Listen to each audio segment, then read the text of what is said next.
நான் முதல்ல பார்த்தது வந்து எத்தனையாவது ரேங்க்ன்றது தான் நான் பார்த்துறேன். அதுல அந்த ஒன்றை பார்த்த 3 பொம்பளை பிள்ளைகளே நீங்கள் ஒரு நல்ல இடத்துக்கு கொண்டு வரணும்னு ஒரு தனி ஒருவராக ஒரு பெண்மணியாக நீங்கள் முயற்சி செய்திருக்கிறீங்க. நிறைய கரைச்சலான பக்கங்களை எல்லாம் சந்திச்சிருப்பீங்க. இப்போ என்னாலேயே இப்படி படிக்க முடியுமெண்டா இப்போ என்ன பார்க்குற உங்களால இதை விட நல்லா படிக்க முடியும். அவரோட விருப்பம் வந்து ஒரு விரிவுரையாளர் ஆகிறது. ஆகவே நீங்கள் ஒரு விரிவுரையாளருடைய அம்மாவாக போகிறீங்கள். சில பேர் யோசிப்பினம் பொம்பளை பிள்ளை நீ என்ன படித்து என்ன செய்கிறது வீட்டாயிரன்னு சொல்கிறாங்களோ பிறக்கணும்.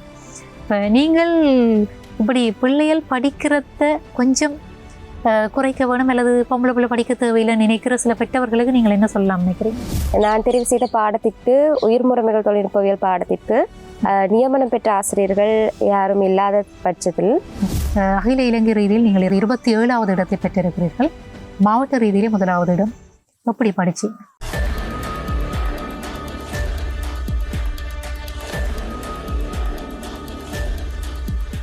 ஸ்ரீ காளிமாதா ஜோதிடம். பிரபல ஜோதிடர் பண்டித் மகாராஜா. தொழில், காதல், திருமணம், குழந்தை பாக்கியம் மற்றும் மந்திர சூனிய பிரச்சனைகளுக்கு நிரந்தர தீர்வு.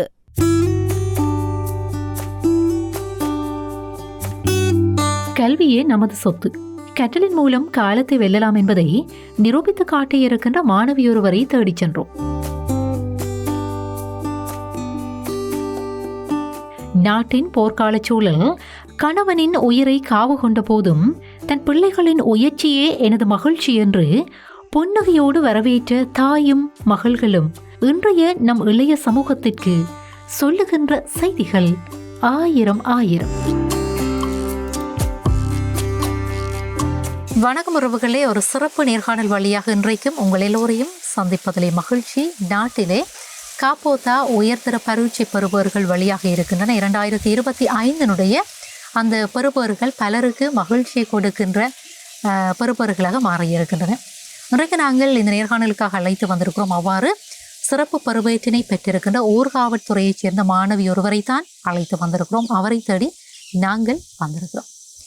ஊர்காவல்துறையினுடைய புனித அந்தோணியார் கல்லூரியிலே கல்வி பயின்று தொழில்நுட்ப முறைமை பிரிவிலே அவர் யாழ் மாவட்டத்திலே 1வது இடத்தினையும் தேசிய ரீதியிலே 27வது இடத்தினையும் தனதாக்கி கொண்டிருக்கிறார். அந்த மாணவியைத்தான் இன்றைக்கு அழைத்து வந்திருக்கிறோம். அவருடைய அனுபவங்களை அழைத்து வருவதன் வாயிலாக எதிர்காலத்திலே பரீட்சை எழுத இருக்கின்ற பிள்ளைகளுக்கு இது ஒரு உந்து சக்தியாக இருக்கும் என்கிற ஒரு அடிப்படையில் அவரை வரவேற்கலாம். வணக்கம். வணக்கம் அக்கா. எப்படி இருக்கிறீங்க? நல்லா இருக்கிறேன். நல்ல பெறுபேறு வந்திருக்குது. எல்லாரும் உங்களை தொடர்ச்சியாக பாராட்டி கொண்டிருக்கணும். எப்படி உணர்றீங்கள்? எப்படி இருக்குது மனநிலை? எனக்கு சந்தோஷமா இருக்கு, பெருமையா இருக்கு. எனக்கு மட்டும் இல்ல, என்னுடைய குடும்பத்திற்கு, என்னுடைய பாடசாலைக்கு, இந்த சமூகத்துக்கு ஒரு பெருமையாகத்தான் இது இருக்கும். மகிழ்ச்சியாக இருக்கிறது, பெருமையாக இருக்கிறது. உங்களுடைய அந்த மகிழ்ச்சியிலும் பெருமையிலும் நாங்களும் பங்கு கொள்ளுகிறோம். எங்களுடைய இல்லத்தினுடைய ஒரு மகள் அகில இலங்கை ரீதியில் நீங்கள் 27வது இடத்தை பெற்றிருக்கிறீர்கள். மாவட்ட ரீதியிலே 1வது இடம். எப்படி படிச்சு? நான் மிகவும் கடினமாகத்தான் படித்தேன். பாடசாலை மட்டத்தில் பாடசாலை ரீதியில் நான் தெரிவு செய்த பாடத்திற்கு உயிர் முறைமைகள் தொழில்நுட்பவியல் பாடத்திற்கு நியமனம் பெற்ற ஆசிரியர்கள் யாரும் இல்லாத பட்சத்தில் பாடசாலையில் உள்ள உயிரியல் மற்றும் பௌதியவியல் ஆசிரியர்களுடைய ஒத்துழைப்பில் நேரங்களை வீணாக்காமல் அவர்களுடைய உதவியோடு தான் நாங்கள் அந்த பாட வேலையை கற்று வந்தோம். அது மட்டும் இல்லாமல் நான் தனியார் கல்வி நிறுவனத்தில் பயின்ற போது அங்குள்ள ஆசிரியர்களுடைய வழிகாட்டலிலும் அவர்களுடைய கற்பித்தலாலையும் தான் நான் இந்த பெறுபேறு எடுத்துக்கொள்ளக்கூடியதாக இருந்தது. அதாவது நீங்கள் பாடசாலை கல்வி, அதே நேரத்திலே பகுதி நேரமாக நீங்கள் வெளியிலும் தனியார் நிறுவனங்களிலும் கல்வி கற்றிருக்கிறீர்கள். எவ்வாறு இருந்தாலும் ஆசிரியர்கள் உங்களை வளப்படுத்தி இருக்கிறார்கள். இந்த துறையை நீங்கள் ஏன் தெரிவு செய்தீர்கள்? உதாரணமாக காப்போத்தா சாதாரண உயர்தர பரீட்சைக்கு செல்லைகள் ஒவ்வொருத்தருக்கும் ஒரு விருப்பம் இருக்கும். நான் கலைப்பிரிவில் படிக்க போகணுன்னு கொஞ்சம் பேர் போகணும். நான் உயிரியல் விஞ்ஞான பிரிவில் படிக்க போகணுன்னு கொஞ்சம் பேர் போகணும். நான் கணிதத்துறையில் போகணுன்னு கொஞ்சம் பேர் போகணும். நீங்களே இந்த துறையை தெரிவு செய்வீங்க? அதுவும் இந்த உயர் முறைமை தொழில்நுட்ப பிரிவு. ஏன் இந்த துறையை தெரிவு செய்தீங்க? நான் இந்த துறையை தெரிவு செய்யும் போது இந்த துறையை பற்றி எந்த ஒரு அடிப்படை அறிவுமே என்கிட்ட இருக்கையில நான் என்னுடைய அக்காவுண்ட அறிவு, அதாவது அவாட யோசனையும் படிதான் நான் இதை தெரிவு செஞ்சேன். ஆனா ஒரு கட்டத்துல நான் படிச்சு கொண்டு போகும்போது எனக்கு இது ஓகேவா இருந்துச்சு. இந்த பிரிவை பொறுத்த வரைக்கும் biology, chemistry, physics, ICT, maths எல்லா விதமான பிரிவுகளுமே இதுக்குள்ள உள்ளடங்கி இருக்கிறதால எனக்கு வந்து நிறைய விஷயங்களை வந்து கற்றுக்கொள்ளக்கூடியதாக இருந்தது. தனி இப்ப தியரி வைஸ் இல்லாம பிராக்டிக்கல் சம்பந்தப்பட்ட அலகுகள் வந்து எங்கள்கிட்ட இருக்கிறதால எனக்கு நிறைய புது விஷயங்களை வந்து கற்றுக்கொள்ளக்கூடியதாக இருந்தது. ஆகவே நான் இந்த துறையை வந்து தெரிவு செஞ்சது வந்து சிறந்ததுன்னு தான் இப்ப நினைக்கிறீங்க. உங்களுடைய பாடசாலையில நீங்க படிச்ச பள்ளிக்கூடத்துல என்ன சொல்லுங்க, உங்களுடைய ஆசிரியர்கள் என்ன சொல்லுங்க?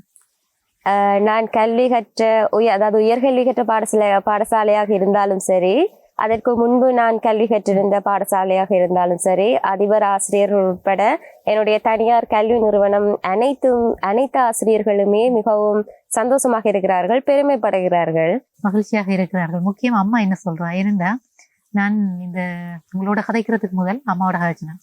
இப்ப சில விஷயங்களையும் நாங்கள் தேடி அறிந்து கொண்டோம். உங்களுடைய தந்தையார் நீங்கள் 10 மாத குழந்தையாக இருந்த போது மரணம் அடைந்திருக்கிறார். இந்த சூழ்நிலைகள் கடலுக்கு சென்ற போது இராணுவத்தினுடைய துப்பாக்கிச் சூட்டில் அவர் உயிரிழந்ததாக நாங்கள் அறிஞ்சு கொண்டோம். இப்படியான ஒரு கடினமான சூழ்நிலையிலையும் உங்களோட அம்மா கூலி வேலை செய்து உங்களை படிப்பிச்சிருக்கிறார். நீங்கள் அந்த அம்மாவுடைய கஷ்டத்தை உணர்ந்து நீங்கள் படிச்சிருக்கிறீங்கள். கல்வியால் எல்லாத்தையும் வெல்லலாம், கல்வி எல்லாத்தையும் மாற்றும். ஆகவே இந்த ரிசல்ட்ஸ் வந்த பிறகு, இந்த பெறுபேறு வந்த பிறகு யார்கிட்ட முதல் சொன்னீங்க? நான் என்னுடைய பெறுபேறு வந்த இப்போது வந்து நான் என்னுடைய பெறுபேறு பார்க்கவில்லை. எனக்கு என்ன ரிசல்ட்ஸ் வந்ததுலாம் எனக்கு தெரியல. நான் முதல்ல பார்த்தது வந்து எத்தனையாவது ரேங்க் தான் நான் பார்த்தேன். அதுல அந்த ஒன்றை பார்த்த உடனே ஒன்று இருந்ததுமே எனக்கு அவ்வளவு ஒரு சந்தோஷம். நான் ஒரு ரிசல்ட்ஸே நான் கவனிக்கவே இல்லை. முதலாவதா என்னுடைய அக்காட்ட தான் நான் சொன்னேன். அவளால் தான் நான் அந்த பாடம் தெரிவு செய்தேன். நான் ஆகவே அவாட்டு தான் முதலாவது என்னுடைய சந்தோஷத்தை பகிர்ந்து கொண்டு நான் அதுக்கு பிறகு அம்மாவிட்ட சொல்லிட்டு பிறகுதான் என்னுடைய ரிசல்ட்ஸை பார்த்ததும் எனக்கு மிகவும் சந்தோஷமா இருந்தது. சரி, வீட்டுல இருந்தாங்களே என்ன சொல்லிச்சினோம்? உங்களுக்கு அம்மா 2 அக்கா இருக்கணும். இதுக்கு முதல்ல அக்காவோட கதை கேட்க அக்காவும் நல்ல ரிசல்ட்ஸ் எடுத்திருக்கிறா, A2Bன்னு சொல்லி சொன்னான். என்ன சொல்லிச்சினோம்? எப்படி அவையில உணர்வு இருந்தது? என்னுடைய அம்மா அக்கா எல்லாருமே பெருமையா உணர்ந்தோம். என்னுடைய அக்கா வந்து நான் எடுத்த பெறுவர் வந்து அவ எடுத்த பெறுவர் மாதிரி அவ்வளவு சந்தோஷப்படுறத பார்க்க எனக்கு சந்தோஷமா இருக்குது. என்னுடைய ஊராக இருந்தாலும் சரி, பாடசாலை எல்லாருமே வந்து என்னை பாராட்டும் போது எனக்கு சந்தோஷமா இருக்குது. எதிர்காலத்துல இந்த துறையில பயணப்பட்டு இந்த ஒரு நிலை அடையணும்னு நீங்க நினைக்கிறீங்க? எப்படியான தளத்துல பயணிக்கணும்னு நினைக்கிறீங்க? பல்கலைக்கழகம் என்று நான் தெரிவு செய்யும் போது வந்து தகவல் தொடர்பாடல் தொழில்நுட்பவியலோட சம்பந்தமான கற்கை நெறியை நான் தெரிவு செஞ்சு அதுல என்னுடைய உயர்கல்வியை கற்று அதாவது இனி வந்து ஐசிடி தான் எல்லாருக்குமே முக்கியமான ஒரு விஷயமா இருக்கும். ஆகவே அந்த ஐசிடியோட இணைஞ்ச ஒரு வேலை வாய்ப்பு ஒன்றை தான் நான் தெரிவு செஞ்சு வாழ்க்கையில முன்னேறணும்னு நினைக்கிறேன். அதை விட எனக்கு வந்து ஒரு லெக்சர் ஆகணும்னு தான் என்னுடைய கனவு. அது ஐசிடி பாடமாகவும் இருக்கலாம், இல்லாட்டிக்கு அதோட இணைந்த ஏதாவது ஒரு கற்கை நெறியில வந்து நான் ஒரு சிறந்த லெக்சர் ஆகணும்ன்றது எனக்கு ஆசை. மகிழ்ச்சியாக இருக்கிறது உறவுகளே. இவருடைய இந்த கனவு என்பது ஒரு விரிவுரையாளராக மாறுவது, அந்த தளத்தை எட்டி பிடிக்க வேண்டும் என்கிற அந்த வாழ்த்துக்களை எங்களுடைய உறவுகள் சார்பாக நாங்கள் எங்களுடைய நிறுவனம் சார்பாக உங்களுக்கு ஐபிசி குழுமம் அந்த வாழ்த்துக்களை நிறைவாக வழங்கி கொள்ளுகிறது. நான் நினைக்கிறேன் நீங்கள் ஒரு விரிவுரையாளராக வந்து இந்த பிரதேசத்துக்கு அல்லது எங்களுடைய மக்களுக்கு ஒரு வளவாளராக நீங்கள் மாறுகிற போது எங்களுடைய நிறுவனம் உங்களையும் ஒரு வளவாளராக அந்த நேரத்தில் அழைத்துக் கொள்வதற்கும் அது தயாராக இருக்கும் என்று நான் நினைக்கிறேன். அப்படியான ஒரு மகிழ்ச்சியான செய்தியை பகிர்ந்து கொள்ள முடிகிறது. சரி, படிக்கிற தம்பி தங்கைகளுக்கு, உங்களுக்கு கீழே இருக்கிறார்களுக்கு, ஸ்கூல்ல நிறைய பேர் இருப்பினும், நீங்கள் கல்வி கற்கின்ற இடங்கள் எல்லாம் இருப்பினும், நான் எப்படி படிக்கிறது, எப்படி நான் மாவட்டத்துல முதல் நிலைகளுக்குள்ள வாரது, எப்படி என்னுடைய அந்த பெருமதியை நான் தக்க வைத்துக் கொள்றதுன்னு நிறைய பேருக்கு யோசனை இருக்கு. எனக்கு நித்திர வரும், சில விளையாடணும் மாதிரி இருக்கும், அதை விளையாடுறது நல்லது உடம்புக்கு, நான் இல்லைன்னு சொல்லல. ஆனால் இது எல்லாத்தையும் செய்து கொண்டு படிச்சு நல்ல பருவற்று எடுக்கிறதுன்றது வந்து உண்மையில ஒரு நல்ல விஷயம். அப்படி விரும்புகிற தம்பி தங்கைகளுக்கு நீங்கள் எப்படி படிச்சீங்கன்னு சொல்லுங்க. நான் படிச்சது வந்து நான் என்னுடைய அந்த 3 பாடத்தையுமே நான் சமமா தான் எப்பயுமே பார்ப்பேன். இப்ப இந்த பாடம் தான் நிறைய படிக்கணும், அந்த பாடம் தான் படிக்கணும் இல்லாம 3யுமே நான் ஈக்குவலா பார்ப்பேன். நான் படிக்கிற டைம் வந்து கூடவா இருக்கும். அதாவது 6 மணிலிருந்து இரவு 11 மணி வரைக்கும் படிப்பேன். அதுக்கு பிறகு வந்து 3 மணிலிருந்து காலையில 6 மணி வரைக்கும் படிப்பேன். தனியார் வகுப்புகளுக்கு போயிட்டு வரும்போது அலுப்பாகத்தான் இருக்கும். இருந்தாலும் ஒரு சிறந்த ஒருவர் வர வேண்டும் என்பதற்காகவே தூக்கத்தை மறந்து படிச்ச நாட்களும் இருக்குது. அவ்வளவு கஷ்டப்பட்டதுக்கு பிரதிபலன் இந்த ரிசல்ட்ஸ் என்று நான் நினைக்கிறேன். இனி வருகின்ற சமுதாயங்கள்லயும் இப்ப என்னை பார்த்துட்டு நீங்க நினைக்கலாம், என்னன்னு சொல்றது, ஒரு தன்னம்பிக்கை இருந்தா என்னால முடியும். நான் வந்து எதிர்பார்க்கவே இல்லை, எனக்கு இப்படி ஒரு பெருவேறு வருமன்றதை நான் நினைத்து கூட பார்க்கல. ஆகவே இப்ப என்னாலேயே இப்படி படிக்க முடியுமெண்டா இப்ப என்ன பாக்குற உங்களால இதை விட நல்லா படிக்க முடியும்.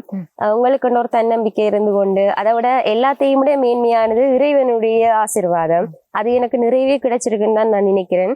ஆகவே இறைவனுடைய ஆசீர்வாதத்தோட உங்களோட ஹார்ட் ஒர்க் போட்டு நீங்க நல்லா படிக்கும் போது வந்து உங்களுக்கு நல்ல ஒரு ரிசல்ட்ஸ் வந்து கிடைக்கும். நல்லபடியாக கதைக்கிறீங்க. பாடசாலையில பேச்சு போட்டிகள், இந்த கல்வி தவிர்ந்த ஏனைய சொல்லுவினும், இந்த எக்ஸ்ட்ரா கரிக்குலர் ஆக்டிவிட்டிஸ்ன்னு சொல்லுவினும், இணை பாடவிதான செயற்பாடுகள், இதில் எல்லாம் ஈடுபடுறீங்களா? ஏன்னா நீங்கள் கதைக்கிறத பார்க்க பேச்சு போட்டி, கட்டுரை போட்டி, அது மட்டும் இல்லை வேறு போட்டி எல்லாம் பங்கு பெற்ற மாதிரி இருக்குது. அப்படி செய்கிறீங்களா? என்னுடைய பாடசாலைகள்ல வந்து நான் பேச்சு போட்டியா இருக்கலாம், பாட்டு போட்டியா இருக்கலாம், எல்லாத்துலயுமே நான் ஆர்வம் காட்டுறேன். இங்கிலீஷ் சம்பந்தமான அதான் இங்கிலீஷ் காம்படிஷன் எல்லாத்துலயுமே நான் பார்ட்டிசிபேட் பண்ணி இருக்கிறேன். ஆகவே கல்வி மட்டுமண்டில்ல இணைப்பாட விதான செயற்பாடுகள்லயும் எனக்கு ஆர்வம் நிறையவே இருக்குது. ஆகவே ரெண்டையும் வந்து நான் நல்லா தான் படிச்சேன், நான் நல்லா கொண்டு போயிருக்கேன். மகளோட கதைச்சிடும் இப்ப அம்மாவோட கதை காட்டி இந்த நேர்காணல் வந்து நிறைவடையாது. ஏனெண்டா மகளுக்கு பின்னால இருந்தால் நீங்கள் தான் முதுகெலும்பா இருந்து புள்ளி எந்தளவுக்கு கொண்டு வந்திருக்கிறீங்க. இவ எப்படி படிக்கிறவா? எத்தனை மணிக்கு எழும்புவா? எத்தனை மணிக்கு நித்திர கொள்ளுவா? எப்படி படிப்பா? 6 மணிக்கு படிக்கத்தாண்டா 10:30 மட்டும் படிப்பா. சேர்ந்து 3 மணிக்கு ஸ்டார்ட் பண்ணாண்டா 6 மணியோட படிச்சிடுவா. அதுக்கு நான் எழும்பி எல்லாம் எழுத்து கொடுத்து நல்லா ஆர்வமாக இருப்பா. டியூஷனுக்கு போனாலும் வந்து பஞ்சுப்பா நல்லா படிப்பா. 3 பொம்பளை பிள்ளைகள். 3 பொம்பளை பிள்ளைகளே நீங்கள் ஒரு நல்லடத்துக்கு கொண்டு வரணும்னு ஒரு தனி ஒருவராக, ஒரு பெண்மணியாக நீங்க முயற்சி செய்திருக்கிறீங்க. நிறைய கரைச்சலான பக்கங்களை எல்லாம் சந்திச்சிருப்பீங்க. பொருளாதார ரீதியா ஒரு தனியொருவராக நின்று, அதுவும் இந்த நாட்டின் சூழ்நிலைகளுக்கு பிள்ளைகளையும் படிப்பிச்சு குடும்பத்தையும் கொண்டு போறன்றது சாதாரண விஷயம் இல்லை. எப்படி எல்லாத்தையும் சமாளிக்கிறீங்க? எப்படி? 7 மணிக்கு கூலி வேலைக்கு 6 மாதம் போய் அது பெண் சும்மா இருக்க மாட்டேன். மற்ற நேரங்கள் வேறு வேலைகளுக்கு போய் பிள்ளைகளை கல்வி எந்த ஆசை பிள்ளைகள் படிக்க வேணும், படிச்சு நல்லா இருக்கணும் வந்து இப்போ நல்ல பேர் நல்ல சந்தோஷம். இந்த மகள் இப்படி இதை எடுத்துட்டாருன்னு எனக்கு தாராளமான சந்தோஷம். அவட விருப்பம் வந்து ஒரு விரிவுரையாளர் ஆகிறது. ஆகவே நீங்கள் ஒரு விரிவுரையாளருடைய அம்மாவாக போறீங்க. அது நிச்சயமா அந்த கிணவோட பழிக்கணும். அதுக்கேற்ற மாதிரி படிப்பா. ஆகவே இந்த காலம், இன்றைக்கு இருக்கிற காலம் வந்து நாளைக்கு இன்னும் ஒரு என்னன்னு சொல்றது, அவ்வளவு மகிழ்ச்சியான காலம் அவங்களுக்கு மாறும். அதுக்கான அந்த வாழ்த்துக்களை நாங்கள் உங்களுக்கு தெரிவித்துக் கொள்றோம். உங்களோட மகள் மாதிரி இன்னும் படிக்க வேணும் என்று நினைக்கிற பிள்ளைகளுக்கு நீங்க என்ன சொல்ல விரும்புறீங்க? இந்த பிள்ளைகள் மாதிரி மற்ற பிள்ளைகளும் இதை பார்த்து படிச்சு எனக்கும் சந்தோஷம். இந்த பிள்ளைகள் படித்தாலும் இன்னொரு பிள்ளைகளும் இதே ஒரு முன்னேற்றத்தை வரணும் தான் நான் ஆசைப்பட்டேன்.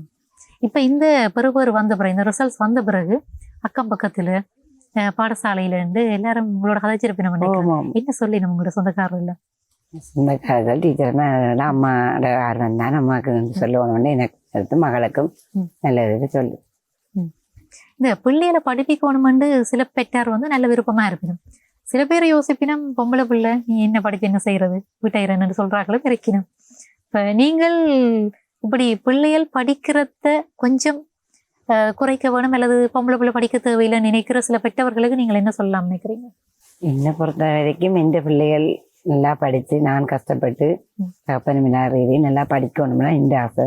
மற்ற பேரண்ட்ஸ் வேற என்னென்ன இதுல இருக்கணும் முடியாது, எல்லாரும் ஒரே மாதிரி இல்லைத்தானே. இந்த பிள்ளைகள் மாதிரி மற்ற பிள்ளைகளும் படிக்கணும் ஆசை. எனக்கும் இந்த பிள்ளைகளும் படிக்கணும், படிச்சு நல்ல ஒரு உயர்நிலைக்கு வர வேணும், நான் அதை பார்க்கணும்.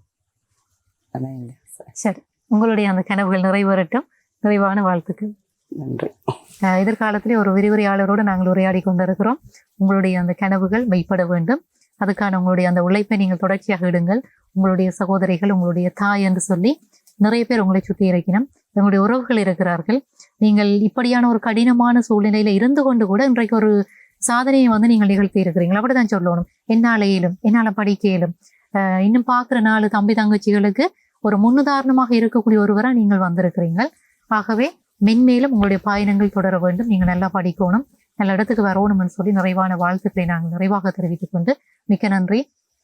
நான் கால் பண்ணின உடனே தொலைபேசி அழைப்படுத்தோன்னே சரியக்கா நாங்கள் கதைப்போம்னு சொல்லி இந்த நேரத்தை நீங்கள் ஒதுக்கினதுக்கும் உங்களை வளப்படுத்தி அத்தனை உறவுகளுக்கும் அது பாடசாலை சமூகமாக இருக்கட்டும் அல்லது ஏனைய கல்வி சார்ந்திருக்கக்கூடிய சமூகமாக இருக்கட்டும் எல்லாருக்கும் நன்றிகளையும் அன்பினையும் தெரிவித்துக் கொள்கிறோம். நன்றி. நன்றி அக்கா.